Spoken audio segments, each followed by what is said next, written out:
Hi, everyone.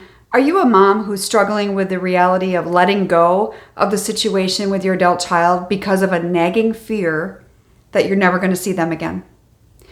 It is super common, and I want to talk about that today, as I too dealt with that.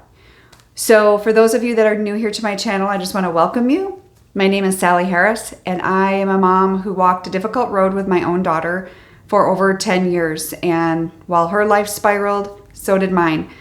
And so here we are today, talking about the biggest fear that most moms have, which is why we are unable to let go of the situation and why we're holding onto it, harboring it, letting it affect us in every possible way in our own life. Number one thing that I think is so important that you do during this time while you have this unrelentless fear of not seeing them again. Maybe you're having a difficult relationship with them. Maybe you're fully estranged. You know, you're all at a different path on this, or I should say a different little marker on the same path. But some of you haven't been estranged. Some of you won't be estranged. But regardless, that fear can be lingering. And, you know, one of the biggest things that is important is to acknowledge and process your emotions. You know, many times we're thinking about how our son or daughter feels, which is great, right? Shows some empathy on our part. But at the same time, we forget about ourselves and we forget that it's okay to process these emotions. You know, maybe you are already estranged and you're not really sure where to go from here. You know, processing those emotions with, some of you are going to seek a therapist, right? And that's fine. You need to do what you need to do for yourself. It can be challenging and it's emotionally challenging. And so that self-care piece, as I dive into that, self-care is so, so important. You know, taking time for yourself, getting support from, you know, if you're interested in a support group, group coaching program where you're going to get feedback from other moms as well as myself. You know, I do have that group coaching program. I also do one-on-one coaching. Every mom's needs are a little bit different. Not everyone needs the same thing. And so I just think it's so, so important. Self-care, it's an overused word, but it is so stinking important. It really, really is, because without it, you're going to end up like I was, physically sick. And had I not had my own moment of despair where I had to turn my life around, you know, I wouldn't be here to enjoy my daughter now that she's back home, right? I wouldn't be around, or if I was still here on this earth, I would be ill, and that is not a way to live. And so I don't believe that your children want that for you, and I certainly don't either. And more importantly, I hope that you don't want that for you. And that, my friend, requires work. And that is where the self-care comes in. You know, activities, hobbies, move your body, do whatever you can do, find some new interests, make new friends. Those are also important. There's many, many ways to do that. Another piece is accepting the reality. Accept the reality of where your relationship is at this moment, but don't catastrophize it worse than it already is. Don't make it worse than it already is.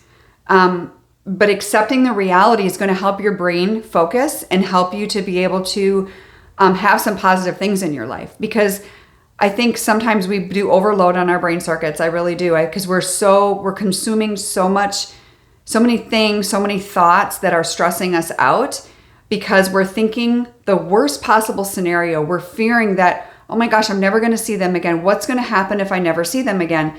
What is my life going to be like 5 years from now if I never talk to them again? But you know what, my friends? You need to think about the present day. Where are you at today? Accept the reality of whatever it looks like in your certain situation, and you have to include the possibility that maybe you won't see them. Maybe you won't talk to them again.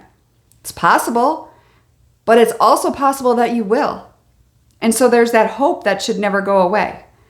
And lastly, it's creating space for healing and growth for you and for them. You know, if your son or daughter has asked for space, give it to them. Just like if that was you having to ask them for space, you would want them to honor that for you. And so I encourage you to do the same for them. And you are allowing them time. You're allowing yourself time to focus on you, figure out what was my part in this? What can I improve in our relationship moving forward? And many, many, many times, the moms that I work with will tell me that I'm probably never going to see them again. It's my biggest fear. And you know what? Many times as they do the work and they're focusing, not in a selfish way, but focusing on their own self-care, focusing on their own emotional needs, their physical needs, taking care of themselves as a human. And then they get that phone call or they get that text. And the child has also had their own moment because they've had the space to heal themselves. And hopefully that's what they're doing. Now, does it always turn out that way? Of course not. And I can't promise that. I wish I could. But I can tell you that I also felt the same way and that I also thought that I would never see my daughter again. And if it was the fact that, if we were both still alive on this earth, I still didn't think I would ever see her again. But my friends, she's back and whole and better than before. Why? Because I did the work. During the separation, I did the work, she did the work. And then you're able to come together and have a more beautiful relationship than you've ever had. It's because you've got two healthy people instead of typically two unhealthy people, right? Or at least one. And that could go either way. Maybe it was you, maybe it was your child. But usually it's a little bit of both. It takes two, right? So I hope that helps you today. I just want that to just let that sink in and just don't lose hope, but face the reality of where you're at today. And know that things change, life changes, and just because that's the way it looks today doesn't mean that's the way it's going to look next month, 6 months, a year from now. I wish I could tell you when. I don't know. But I hope that gives you some encouragement. So for those of you that are looking for more help and you're ready to do the work, you're ready to do this, you're ready to say, I want to join a group of other moms where I can have support and accountability, or maybe I need one-on-one coaching. If you want that, then I want you to click the link below for the discovery call. And that is where you and I learn more about your situation with your child, what's going on, how it's affecting you, and then I can best give you a recommendation. It's not a one-size-fits-all. If it was, I would just open the door to my group, but I don't do that because it's not a one-size-fits-all. It's not for everybody. So I look forward to talking to you soon. Take care.